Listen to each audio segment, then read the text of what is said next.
Hello friends, कैसे हो आप सभी। मैं आशा करता हूँ आप सभी अच्छे होंगे। मेरे प्यारे दोस्तों, थंबनेल तो आपने देख ही लिया होगा। आज हम बात करने वाले हैं गुप्त वंश की। और गुप्त वंश में भी हम जिस टॉपिक के बारे में बात करने वाले हैं, जिस राजा के बारे में बात करने वाले हैं, वो है समुद्रगुप्त। ये जो समुद्रगुप्त है, अगर क्रम के हिसाब से देखेंगे तो सबसे पहले गुप्त वंश में श्रीगुप्त है, जिन्होंने गुप्त वंश की स्थापना की। दूसरे राजा घटोत्कच, तीसरे चंद्रगुप्त प्रथम, उनका लड़का है, उसका लड़का है समुद्रगुप्त। तो मेरे प्यारे दोस्तों, हम समुद्रगुप्त के साथ साथ समुद्रगुप्त से पहले और समुद्रगुप्त के बाद राजा कौन रहा, क्या मैन उपलब्धि रही है, क्यों ये राजा फेमस है, इसको कविराज क्यों कहा जाता है। और मेरे प्यारे दोस्तों, इसको प्रसन्न होने पर, इसे प्रसन्न होने पर, खुश होने पर इसे कुबेर कहा जाता था, और रुष्ट होने पर, नाराज होने पर इसे यमराज कहा जाता। इसकी जानकारी कहाँ से मिलती है? तो मेरे प्यारे दोस्तों, हम गुप्त वंश में उनकी भाषाओं को लेकर के, उनके कल्चर को लेकर के, उनकी राजधानी को लेकर के, शिक्षा के केंद्र को लेकर के, और मेरे प्यारे दोस्तों, गुप्त वंश में वरीयता सबसे ज्यादा किस राज्य को दी गई, हम बात करने वाले हैं। मेरे प्यारे दोस्तों, बात करेंगे हम गुप्त वंश की। गुप्त वंश, वंश कौन सा है? गुप्त वंश। अगर गुप्त वंश की हम बात करें तो गुप्त वंश का लगभग जो समय है 240 ईस्वी से लेकर के 550 ईस्वी तक रहा है। 240 से लेकर के 550 ईस्वी।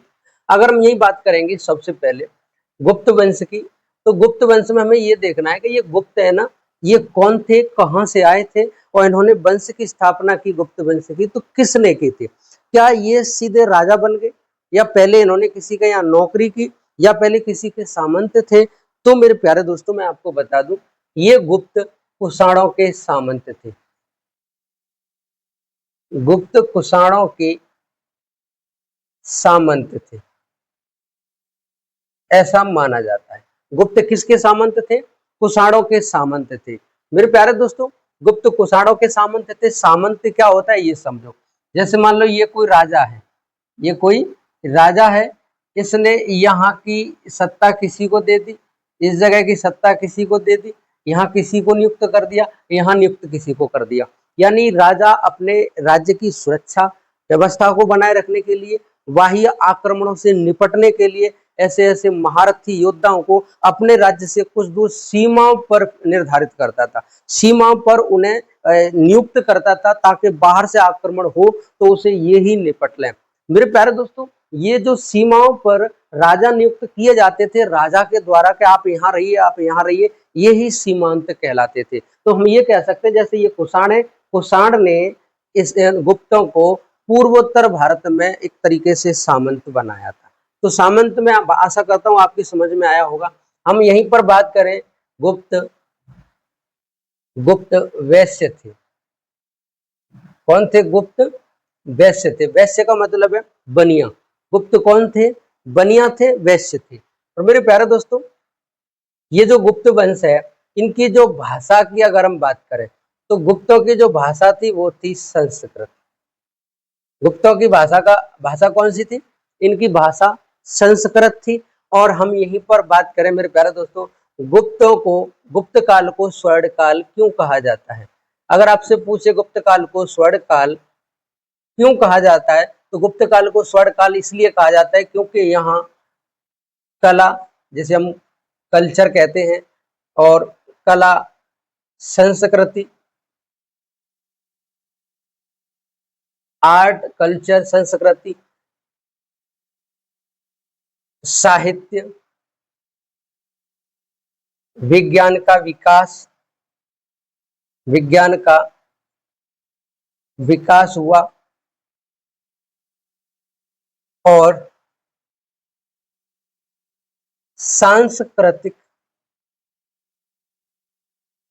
उपाधियां जो धारण की गई हैं, गुप्त काल में सांस्कृतिक उपाधियां जो धारण की गई हैं, इन वजहों से गुप्त काल को क्या कहा जाता है? स्वर्ण काल कहा जाता है। भारत के इतिहास में गुप्त काल को स्वर्ण काल कहा गया है।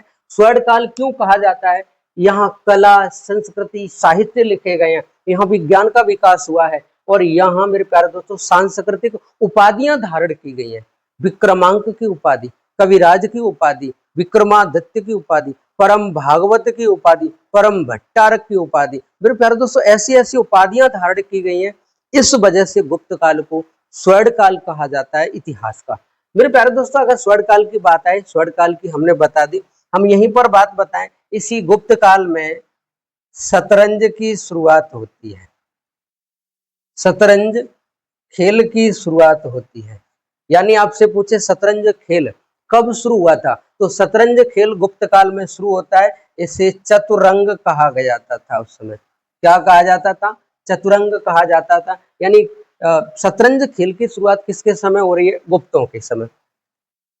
आपने देखा होगा पारा, पारा का आविष्कार, पारा का आविष्कार भी किसके समय पे हो रहा है? गुप्तों के समय पे हो रहा है। यानी यहाँ रिसर्च शुरू हो गया था, मैं आपको बता दूं।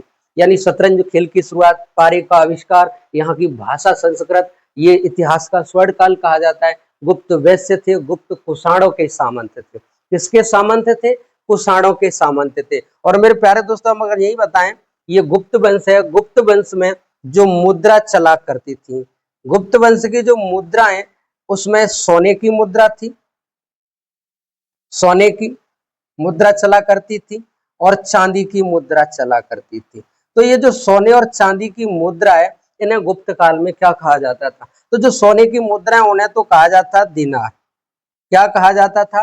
दीनार। और चांदी की मुद्रा को कहा जाता था रुपया, रूपिका। क्या कहा जाता था? रूपिका। आपसे पूछे गुप्त काल में चांदी की मुद्रा को क्या कहा जाता था? रूपिका। और पूछे सोने की मुद्रा को क्या कहा जाता था? दीनार कहा जाता था। अब मेरे प्यारे दोस्तों, ये तो गुप्त काल की कुछ मेन बात थी जो हमने बताई है। हम यही बताएंगे कि ये जो गुप्त वंश है इसका संस्थापक कौन है? गुप्त वंश का संस्थापक कौन है? तो गुप्त वंश का संस्थापक था श्रीगुप्त। कौन थे? श्रीगुप्त। आपसे पूछे गुप्त वंश का संस्थापक कौन है? श्रीगुप्त।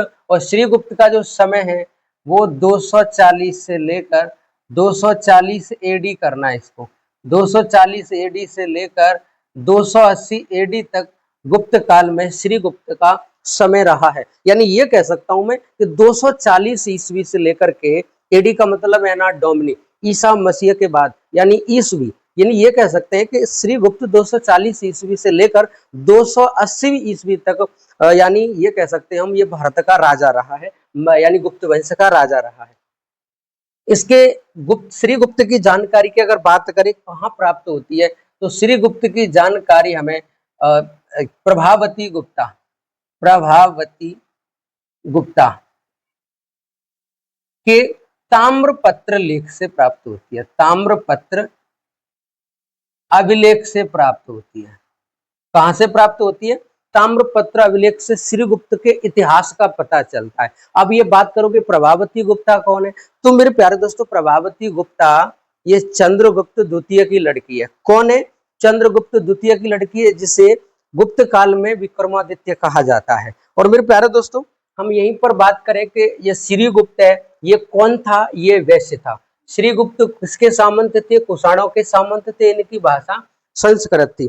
अगर हम श्रीगुप्त के बाद की बात करें तो दूसरा राजा बना है घटोत्कच। कौन बना है? घटोत्कच। ये जो घटोत्कच है, इसका जो समय है वो 280 एडी से लेकर 319 एडी तक रहा है। कहां तक रहा है? 280 ईस्वी से लेकर 319 ईस्वी तक घटोत्कच का शासन रहा है। लेकिन मैं आपको बता दूं, ये दोनों ही राजा ये सामंत के रूप में अपना जीवन बिता करके गए हैं। किसके रूप में जीवन बिता करके गए हैं? सामंत के रूप में। और सामंत किसके रहे हैं? ये कुषाणों के। यानी हमें ये जानकारी मिलती है कि गुप्तों में श्रीगुप्त, जिन्होंने गुप्त वंश की स्थापना की, उनका लड़का घटोत्कच, ये दोनों ही कुषाणों के सामंत के रूप में अपना समय बिता करके गए हैं। लेकिन भले ही पहले गुप्त वंश की स्थापना हो गई थी। और मेरे प्यारे दोस्तों, जब ये दोनों ही सामंत के रूप में समय बिता करके गए हैं, तो अगर हम इसके बाद बात करें, इन गुप्तों ने यानी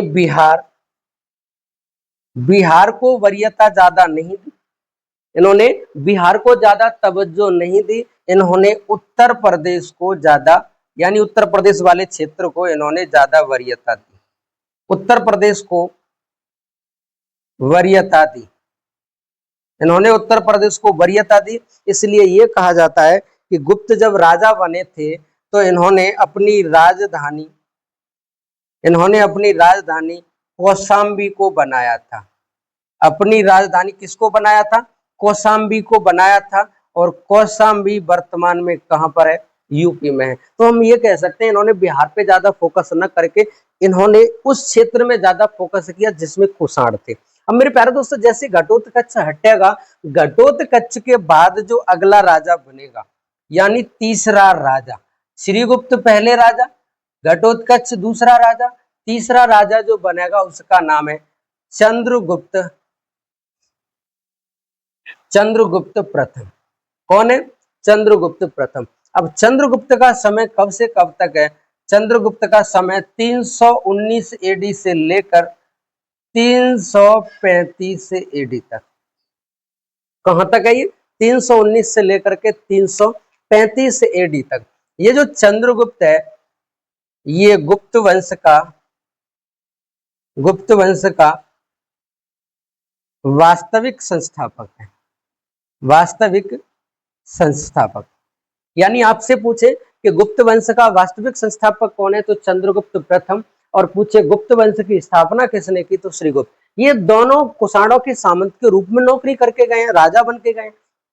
लेकिन ये चंद्रगुप्त प्रथम है ना, ये गुप्तों को बिल्कुल स्वतंत्र कर देता है। इसीलिए गुप्त वंश का वास्तविक संस्थापक किसे कहा जाता है? चंद्रगुप्त प्रथम को। चंद्रगुप्त प्रथम की जो शादी लिच्छवी की राजकुमारी कुमार देवी से हुई। किससे हुई थी? कुमार देवी से हुई थी। और कुमार देवी से ये अति प्यार ज्यादा करता था, इसीलिए चंद्रगुप्त ने कुमार देवी के नाम पर, इन्होंने दोनों के नाम पर सिक्का भी चलाया था। क्या चलाया था? एक सिक्का चलाया था। सिक्का को कहा जाता था राजा रानी सिक्का। कौन सा सिक्का था? राजा रानी प्रकार का सिक्का किसने चलाया? चंद्रगुप्त प्रथम ने चलाया। और चंद्रगुप्त प्रथम ने एक संवत चलाया जिसका नाम था इन्होंने एक संवत चलाया, संवत का नाम था गुप्त संवत। कौन सा संवत चलाया? गुप्त संवत चलाया। और ये जो गुप्त संवत है इसका जो सन है वो ये है 319 एडी।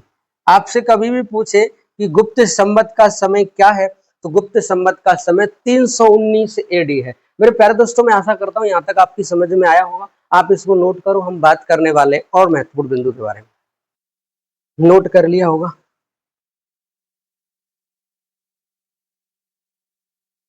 जब चंद्रगुप्त प्रथम गद्दी पर बैठेंगे तो ये को उपाधि धारण करेंगे। उपाधि का नाम है महाराजाधिराज की उपाधि। किसकी उपाधि धारण की जाएगी? महाराजाधिराज की उपाधि।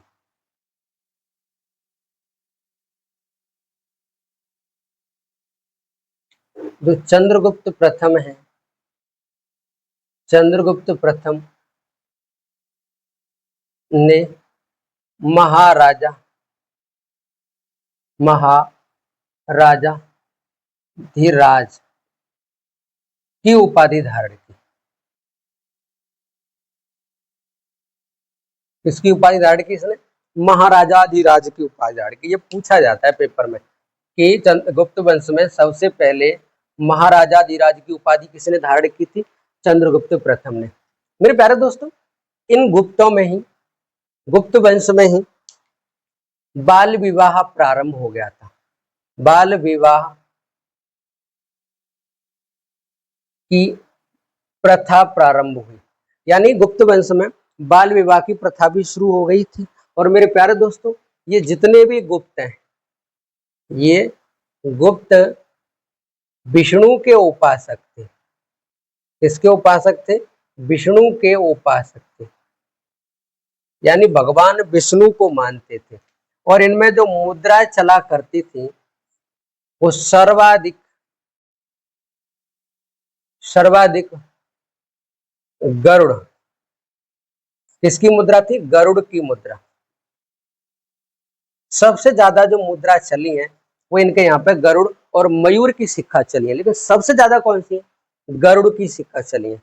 और मेरे प्यारे दोस्तों, गुप्त वंश के समय पर शिक्षा का केंद्र, अगर शिक्षा का केंद्र पूछे तो बता देना उज्जैन। यानी गुप्त वंश के समय पर शिक्षा का केंद्र कौन सा था? उज्जैन था। कौन सा था? उज्जैन था गुप्त वंश के समय पर। और यहीं पर हम बात करें, यहाँ वस्त्र उत्पादन के लिए कौन कौन सा राज्य फेमस था? वस्त्र उत्पादन, वस्त्र उत्पादन में तमिलनाडु, गुजरात तथा बंगाल। कौन सा राज्य था?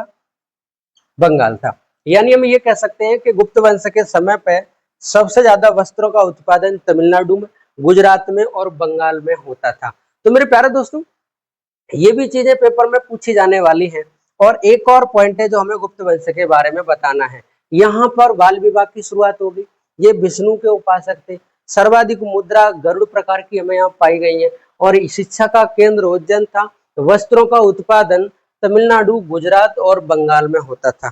मेरे प्यारे दोस्तों, ये गुप्तों में अगला जो राजा होगा वो है समुद्रगुप्त। कौन है? समुद्रगुप्त। और ये जो समुद्रगुप्त है, ये सबसे प्रतापी राजा है, सबसे महान राजा है। और इसी के बारे में यूपी SSC पैट में विशेष टॉपिक दिया गया है। तो हमें जिनके बारे में पढ़ना है वो कौन है? वो समुद्रगुप्त। मेरे प्यारे दोस्तों, ये जो समुद्रगुप्त है, इनके बारे में जो बेसिक जानकारी है, जो वाकई में पेपर में पूछी जाती है, उसके बारे में हमें बात करनी है। हम बात किसकी करेंगे? समुद्रगुप्त की। समुद्रगुप्त,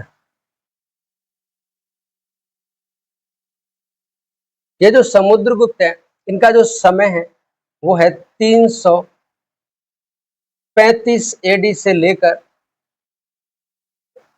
375 AD तक। यानी समुद्रगुप्त का समय कब से कब तक रहा है? 335 से लेकर 375। कहीं कहीं पर 335 से 380 भी है। अब जो 5 साल का झोल क्या है वो आपको बता दूं। मेरे प्यारे दोस्तों, ये जो समुद्रगुप्त है, इसके 2 बच्चे होंगे, एक चंद्रगुप्त द्वितीय और एक रामगुप्त। जो रामगुप्त है वो बड़ा लड़का है, चंद्रगुप्त द्वितीय छोटा है। रामगुप्त शकों से पराजित होगा, अपनी पत्नी ध्रुव स्वामिनी को शकों को दे देगा, जिसे हम रुद्र तृतीय के बारे में बात करेंगे, जो शकों का राजा है। कहीं ना कहीं इन गुप्तों में वो एक राजा ऐसा रहा है, वो सबसे निर्लज्ज शासक है, निर्बल शासक है। इसीलिए उस राजा को ये अपने इतिहास में नहीं दिखाना चाहते, क्योंकि वो सबसे बेकार शासक है, वो नहीं दिखाना चाहते। इसीलिए समुद्रगुप्त का कार्यकाल 5 साल और बढ़ा देते हैं। हम ये समझते हैं कि वो जो 5 साल शासक रहा है वो नहीं रहा, समुद्रगुप्त ही रहे हैं। महान शासक का नाम लेकर के उसके जस्ट लड़के को इतना बुरा बताया गया है, इतना बुरा है कि वो अपनी पत्नी को, ध्रुव स्वामिनी को, शकों को दे देता है। तो कहीं ना कहीं वो बेकार शासक था, इसलिए उसके इतिहास को नहीं देखा गया। लेकिन एक जो अभिलेख है उसमें सभी राजाओं के नाम मिले हैं, हम उसके बारे में बात करेंगे और वहीं पे हम रामगुप्त की बात करेंगे। मेरे प्यारे दोस्तों, ये जो समुद्रगुप्त है, अगर बात करें इनके पिता का नाम, पिता का नाम है चंद्रगुप्त प्रथम और इनकी माता का नाम है कुमार देवी। माता का नाम क्या है? कुमार देवी। और ये जो कुमार देवी कौन है? ये लिच्छवी, लिच्छवी की राजकुमारी है। ये कहाँ की राजकुमारी है? लिच्छवी की राजकुमारी है। मेरे प्यारे दोस्तों, ये कहा जाता है जब ये 335 में गद्दी पर बैठा था तो इसने गद्दी पर बैठते ही युद्ध प्रारंभ कर दिया। जब युद्ध प्रारंभ कर दिया तो ऐसा कहा जाता है कि इसकी जो नीति थी, इसकी जो नीतियां थी वो आक्रामक,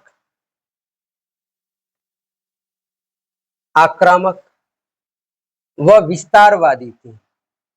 विस्तारवादी, इसकी जो नीतियां वो कैसी हैं? आक्रामक है, विस्तारवादी हैं। इसलिए हम ये कह सकते हैं इसकी नीतियां अशोक के विपरीत थी। अशोक के विपरीत, इसकी जो नीतियां वो किसके विपरीत थी? अशोक के विपरीत थी। इस समुद्रगुप्त ने उत्तर भारत, उत्तर भारत के 9 राजा को पराजित किया, पराजित किया। दक्षिण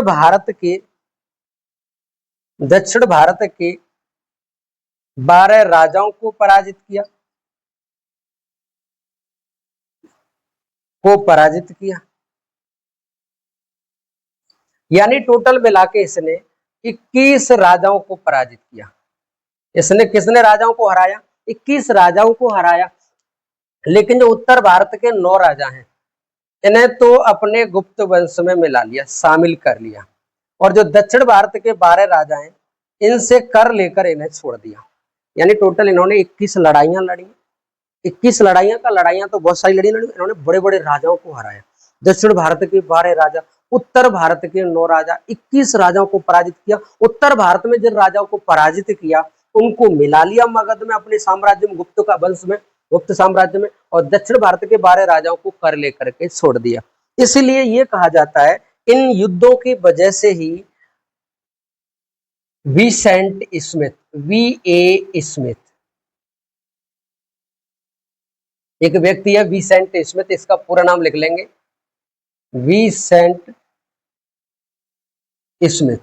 ये जो विसेंट स्मिथ है, Vincent Arthur Smith, Vincent Arthur Smith, ये जो विसेंट आर्थर स्मिथ है, इनकी एक पुस्तक है अर्ली हिस्ट्री ऑफ इंडिया। एक पुस्तक है अर्ली हिस्ट्री ऑफ इंडिया। इस पुस्तक में विसेंट स्मिथ ने समुद्रगुप्त को भारत का नेपोलियन कहा है, भारत का नेपोलियन। यानी विसेंट स्मिथ ने समुद्रगुप्त को भारत का क्या कहा है? नेपोलियन कहा है। किस वजह से कहा है? इसने उत्तर भारत के 9 राजा और दक्षिण भारत के 12 राजाओं को पराजित किया है। ये भारत का नेपोलियन है। क्या कहा गया है? भारत का नेपोलियन। इस समुद्रगुप्त के बारे में प्रयाग प्रशस्ति, समुद्रगुप्त का प्रयाग प्रशस्ति लेख लिखा गया है। प्रयाग प्रशस्ति लेख जो लिखा है, जो अशोक का कौशाम्बी अभिलेख था ना, उसी पे लिखा गया है। और ये प्रयाग प्रशस्ति लेख है ना, ये किसने लिखा है? ये हरिशेन ने लिखा है। किसने लिखा है? हरिशेन ने लिखा है। हरिशेन समुद्रगुप्त का दरबारी कवि था। मेरे प्यारे दोस्तों, आपसे पूछे ना समुद्रगुप्त की प्रशंसाओं के बारे में, समुद्रगुप्त के ज्यादातर बारे में जो प्रशंसा लिखी गई है वो कहाँ लिखी गई है? प्रयाग प्रशस्ति लेख में लिखी गई है। किसने लिखी है? हरिशेन ने लिखी है। हरिशेन कौन है? समुद्रगुप्त का दरबारी कवि है। और इस प्रयाग प्रशस्ति लेख में समुद्रगुप्त को लिच्छवी दोहित्र कहा गया है। क्या कहा गया है? लिच्छवी दोहित्र। और लिच्छवी दोहित्र का मतलब है लिच्छवी का नाती। क्या कहा गया है? लिच्छवी का नाती। अब भाई नाती अगर माय के पक्ष से देखा जाए तो वो वैसे नाती है, जिसे देवता कहते हैं, और पुरुष से होता है तो वैसे वो नाती होता ही है। तो जो तीसरी पीढ़ी होती है उसे नाती कहा जाता है। तो इसे आपसे पेपर में पूछेगा समुद्रगुप्त को प्रयाग प्रशस्ति लेख में किस नाम से जाना जाता है? तो नाम क्या है? लिच्छवी दोहित्र या लिच्छवी का नाती। मेरे प्यारे दोस्तों, ये प्रयाग प्रशस्ति लेख वर्तमान में कहाँ पर है? प्रयाग प्रशस्ति लेख के बारे में बताएं। ये मान लो ये प्रयाग प्रशस्ति लेख है। इस पे सबसे पहले लेख किसने लिखवाया? सबसे पहले लेख लिखवाया था अशोक ने। अशोक के बाद में लिखवाया समुद्रगुप्त ने। सबसे पहले किसने लिखवाया? अशोक ने। अशोक के बाद में लिखवाया समुद्रगुप्त ने, और समुद्रगुप्त के बाद ये लिखवाया है अकबर ने। अकबर के बाद यहाँ कुछ लेख लिखवाया है जहांगीर ने। किसने? जहांगीर ने। यानी इसी एक पत्थर पर कई राजाओं ने लिखवाया। लेकिन ये है किसका? ये अशोक का अभिलेख है। किसका है? अशोक का। इसी पर समुद्रगुप्त की प्रशंसाएं लिखी गई हैं। समुद्रगुप्त क्या करता था, कैसे करता था, कौन था, उसके बारे में सारी चीजें आप इसको नोट कर लो। हम बात करने वाले हैं 2-3 और बिंदुओं के बारे में। नोट कर लिया होगा। अब हम समुद्रगुप्त के बारे में बात करें और जो महत्वपूर्ण है, जो पेपर में अक्सर के पूछे जाते हैं, ज्यादातर क्वेश्चन पेपर में प्रयाग प्रशस्ति वाला आता है। प्रयाग प्रशस्ति, प्रशस्ति ये आता है जो हरिश्चंद्र ने लिखा है। ये जो समुद्रगुप्त है ना, इसे कविराज भी कहा जाता है। इसने उपाधि धारण की थी किसकी? कविराज की। कविराज की उपाधि इसने इसलिए धारण की क्योंकि इसको सिक्कों पर बीड़ा बजाते हुए दिखाया गया है। सिक्कों पर बीड़ा बजाते हुए दिखाया गया है। और बीड़ा जब बजा रहा है ये किसकी वेशभूषा में? सैनिकों की वेशभूषा में ये बीड़ा बजा रहा है, इसलिए इसे कविराज की इसने उपाधि धारण की। श्रीलंका का एक राजा है, श्रीलंका के राजा नाम है मेघवर्मन। मेघवर्मन ने समुद्रगुप्त से जानकारी ली, इजाजत मांगी, अनुमति मांगी कि आप हमें अनुमति दें तो हम बिहार के बोध गया में हम भगवान महात्मा बुद्ध का मंदिर बनवाना चाहते हैं। तो इन्होंने अनुमति दे दी समुद्रगुप्त ने। तो जो श्रीलंका के राजा ने बोध गया में एक मंदिर बनवाने की अनुमति मांगी, समुद्रगुप्त ने यह अनुमति दे दी। और मेरे प्यारे दोस्तों, समुद्रगुप्त ने वसुबंध, एक वसुबंध बौद्ध भिक्षु है, बौद्ध भिक्षु, इसको इन्होंने संरक्षण दिया। इन्होंने इसको क्या दिया? इन्होंने संरक्षण दिया। और मेरे प्यारे दोस्तों, समुद्रगुप्त के बारे में पुराणों में कहा गया है। किसमें कहा गया है? पुराणों में कहा गया है कि समुद्र का घोड़ा 3 समुद्र का पानी पीता था। समुद्र का पानी पीता था, यानी समुद्रगुप्त का घोड़ा 3 समुद्रों का पानी पीता था। अगर याद न रहे तो आप समझ लेना, समुद्र का घोड़ा 3 समुद्रों का पानी पीता था। समुद्रगुप्ती तो समुद्र का नाम हम ले रहे हैं। 3 समुद्र कौन से? जैसे मान लो इसने, ये है अपना दक्षिण भारत, ये इधर अरब सागर, इधर बंगाल की खाड़ी, इधर हिंद महासागर। यानी ये कहा जाता है कि ये 3 समुद्रों का पानी का मतलब इसने दक्षिण भारत के सभी राजाओं को हरा दिया। जब सभी राजाओं को हरा दिया तो 3 समुद्रों का तो वैसे ही वो पानी पिएगा। और ये कहा जाता है समुद्रगुप्त है ना, ये अश्वमेध यज्ञ भी कराता था, घोड़े छोड़ता था। अश्वमेध यज्ञ कराता था, घोड़े छोड़ता था। और मेरे प्यारे दोस्तों, भानुगुप्त के समय का एक अभिलेख है जिसे एरड़ का अभिलेख कहा जाता है। एरड़ अभिलेख। इस एरड़ अभिलेख में लिखा हुआ है कि ये जो समुद्रगुप्त है ना, जब प्रसन्न होता था तो कुबेर कहलाता था। यानी हंसने पर खुश होता था ना अंदर से, तो ये दान बहुत करता था। लेकिन जब ये रुष्ट होता था, रुष्ट मतलब नाराज होता था, तो यमराज कहलाता था। यमराज का मतलब है सामने जो भी खड़ा है, गुस्से में अगर किसी ने कुछ कह दिया, ये उसको मार देता था। और मेरे प्यारे दोस्तों, इसके समय पर जो सिक्के ज्यादा चले हैं, जो सिक्का है ना, वो किस शैली में है? वो मयूर शैली में है। कौन सी शैली में सिक्का चला है? मयूर शैली में। तो समुद्रगुप्त के समय पर जो सिक्का चला है ना, वो मयूर शैली का सिक्का है। कौन सी शैली का सिक्का है? मयूर शैली का। ये शैली जरूर पेपर में पूछी जाती है। कुबेर ये एरड़ का अभिलेख से संबंधित है। प्रयाग प्रशस्ति लेख वाला क्वेश्चन आता है। 9 राजा 12 राजा, इसने 21 राजा हराए। भारत का नेपोलियन इसी को कहा जाता है, समुद्रगुप्त को कहा जाता है। और मेरे प्यारे दोस्तों, इसकी मृत्यु के बाद अगला जो राजा बनेगा वो होगा रामगुप्त। कौन होगा? रामगुप्त। अब हमारे पेपर में जो क्वेश्चन आएगा वो समुद्रगुप्त से आएगा पेट के पेपर में, तो रामगुप्त से केवल इतना ही आ सकता है। जब जुड़ाव होगा समुद्रगुप्त का लड़का कौन था या समुद्रगुप्त का उत्तराधिकारी कौन था, आंसर रामगुप्त आएगा। अगर रामगुप्त ऑप्शन में नहीं है तो फिर चंद्रगुप्त सेकंड होगा। कौन सा होगा? चंद्रगुप्त सेकंड होगा, अगर रामगुप्त नहीं है। तो मेरे प्यारे दोस्तों, आज की वीडियो कैसी लगी? अगर वीडियो अच्छी लगी है तो दोस्तों में शेयर करें, वीडियो को लाइक करो, चैनल को सब्सक्राइब करें। जय हिंद, जय भारत मेरे प्यारे दोस्तों।